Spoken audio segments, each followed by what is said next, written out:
വഖഫ് bill 1 മണിക്ക് രാജ്യസഭയിൽ വരുന്നു. ഡൽഹിയിൽ നിന്ന് മാർച്ച് വിവരങ്ങളുമായി ചേർന്നു. അച്യുതൻ, അപ്പോൾ അജണ്ടയിൽ സ്വാഭാവിക അജണ്ടയിൽ ഉണ്ടായിരുന്നില്ല. അജണ്ടയ്ക്ക് പുറത്ത് ഒരു വിഷയമായി ഉൾപ്പെടുത്തുകയാണോ? ലോക്സഭയിൽ കണ്ടതുപോലെയുള്ള ഒരു ദീർഘനേര ചർച്ച രാജ്യസഭയിലും പ്രതീക്ഷിക്കണോ അച്യുതൻ? തീർച്ചയായിട്ടും ഹാഷ്മി, ഇന്നലെ ലോക്സഭയിൽ അതിരാത്രി വൈകി ആയിരുന്നു ബില്ല് പാസാക്കിയത്. ഏറെ നേരത്തെ ചർച്ച, 8 മണിക്കൂർ ചർച്ച, അത് മണിക്കൂറുകൾ പിന്നിട്ട ശേഷം ആ ബില്ല് ലോക്സഭയിൽ പാസാക്കുകയാണ് ഉണ്ടായത്. അതിനുശേഷം ഇത് സ്വാഭാവികമായും പിന്നെ ആ ബില്ല് വരുന്നത് രാജ്യസഭയിലാണ്. എന്നാൽ അത് സംബന്ധിച്ച് ആദ്യം ഒരു വ്യക്തത ഉണ്ടായിരുന്നില്ല. കാരണം ഇതിൽ ഈ രാജ്യസഭയിൽ ഇന്ന് അവതരിപ്പിക്കുമോ എന്ന കാര്യത്തിൽ ഒരു വ്യക്തത ഉണ്ടായിരുന്നില്ല. എന്നാൽ അധികമായി ഇപ്പോൾ കൂട്ടിച്ചേർത്ത് ആ ബില്ല് ഇപ്പോൾ അവതരിപ്പിക്കാൻ ഒരുങ്ങുകയാണ്. 1 മണിക്ക് ബില്ല് ന്യൂനപക്ഷ കാര്യമന്ത്രി കിരൺ റിജിജു രാജ്യസഭയിൽ ആ ബില്ല് അവതരിപ്പിക്കും. ബില്ലിന്മേൽ രാജ്യസഭയിൽ ചർച്ച നടക്കും എന്നതാണ് നമുക്ക് മനസ്സിലാക്കാൻ സാധിക്കുന്നത്. 1 മണിക്ക് ആ ബില്ല് അവതരിപ്പിക്കാനാണ് ഇപ്പോൾ ഒരുങ്ങുന്നത്. 1 മണിക്ക് അവതരിപ്പിക്കുന്ന ബില്ല്, അതിനുശേഷം ബില്ലിന്മേൽ ചർച്ച നടക്കുകയും അതിനുശേഷമായിരിക്കും ബില്ല് പാസ്സാക്കുന്ന നടപടികളിലേക്ക് കടക്കുക.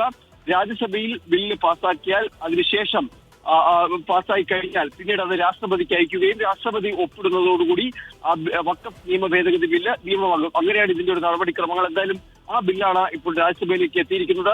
ഈ ലോക്സഭയിൽ പ്രതിപക്ഷം ഒന്നടങ്കം ബില്ലിനെ എതിർത്ത് തന്നെ രംഗത്തുണ്ടായിരുന്നു. ഭരണഘടനാ വിരുദ്ധമെന്ന് ചൂണ്ടിക്കാട്ടി മുസ്ലിം സമുദായങ്ങൾക്ക് എതിരെയാണ് ഈ ബില്ല് രൂപപ്പെടുത്തിയിരിക്കുന്നത് എന്ന് ചൂണ്ടിക്കാട്ടി തന്നെയായിരുന്നു പ്രതിപക്ഷം ഒന്നടങ്കം പ്രതിഷേധിച്ചത്. ഈ ബില്ലിന്മേൽ ഏറെ നേരത്തെ ചർച്ചകളിൽ പങ്കെടുത്ത എല്ലാവരും ബില്ലിനെ, പ്രതിപക്ഷത്തു നിന്നുള്ള എല്ലാവരും ബില്ലിനെ ശക്തമായി എതിർക്കുകയും ചെയ്തു. എന്നാൽ ഭരണപക്ഷം സ്വാഭാവികമായും അവർ പറഞ്ഞത് ഈ ബില്ല് മുസ്ലിങ്ങൾക്കെതിരല്ല, മറിച്ച് മുസ്ലിം ക്ഷേമത്തിനായിട്ടുള്ള, പാവപ്പെട്ട മുസ്ലിങ്ങളുടെ ക്ഷേമത്തിനായിട്ടുള്ള ഒരു ബില്ലാണ് ഇത് അവതരിപ്പിക്കുന്നത്. അതായത് പല ഭൂമികൾ ഉൾപ്പെടെയുള്ള കാര്യങ്ങളിൽ, തർക്കം നിലനിൽക്കുന്ന ഭൂമികളിൽ ഉൾപ്പെടെ തീർപ്പ് കൽപ്പിക്കുന്നതിനും അതിലൊരു പരിഹാരം കാണുന്നതിനും ഒക്കെയാണ് ഈ ബില്ല്. മുരമ്പം വിഷയമടക്കം ഭരണപക്ഷം ചൂണ്ടിക്കാട്ടിയത് പശ്ചാത്തലമുണ്ടായിരുന്നു. അതിനെല്ലാം ഒരു പരിഹാരമാകും എന്ന് പറയുന്നുണ്ട്. പക്ഷേ എന്തായാലും രാജ്യസഭയിലേക്ക് വരുമ്പോഴും പ്രതിപക്ഷം ഒന്നടങ്കം ഇതിൽ പ്രതിഷേധിക്കാനാണ് തീരുമാനിച്ചിരിക്കുന്നത്. ഈ ബില്ലിന്മേൽ എതിർത്ത് തന്നെ പ്രതിപക്ഷം രാജ്യസഭയിൽ നിലപാട് സ്വീകരിക്കും. ഹാഷ്മി, അച്യുതനാണ് രാജ്യസഭയിൽ വിവരങ്ങൾ നൽകിയത്. പ്രതിപക്ഷത്തിന്റെ കടുത്ത എതിർപ്പിനിടെ 14 മണിക്കൂർ നീണ്ട ചർച്ചകൾക്കൊടുവിലാണ് രാത്രി 1:56 വഖഫ് ബിൽ ലോക്സഭ പാസ്സായത്.